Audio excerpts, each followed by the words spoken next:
Your first 1 out of 5 is service delivery. I'm going to put that at 2, surprisingly, because when you're starting out, it's probably not the single most important thing you need to learn. It's very important because it's one of the few skills that will carry all the way to 100, 200, 300K a month. But you can kind of fumble your way because you've got time to manage the few clients you have up until 20,000 a month. So I'm going to put that at 2.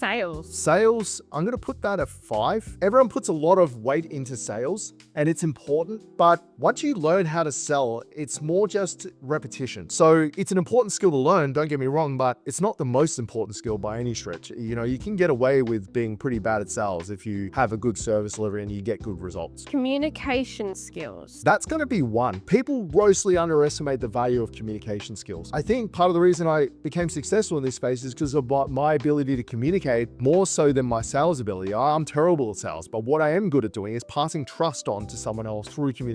Now that's a learned skill and you've got to practice it. No one comes out of the womb good at communicating. Everyone practices it in their day-to-day life, but some people need more practice than others. And trust me when I say, if you get good at communication, then kind of sells itself, this stuff. Client management. That's going to be a 3. Client management and setting is really, really important. Part of how you can run an agency without having to sell as much. And people just don't do it very well. I don't know why. They try and automate that process, try and treat the person like a number, where when you're small, go out of your way, give them people the white glove treatment and really show them the love, and then they'll give you the referrals and the case studies you need to grow. And last one, operations. That would be 4. I think that's where we're at. Operations is not as important at the start as it is as you get on, but it's really important to know how to run an agency properly, because the habits you set at the start, like if you're not using a accounting software from the beginning when you get your first client, or if you're not using processes and creating SOPs and things like that at the start, then at what point are you going to do it? So it's really important to at least understand the fundamentals of operations and what you need to do and how to work out if you're profitable and stuff like that while the stakes are low, so that you don't get to $100,000 a month, none of that set up, and your whole agency implodes.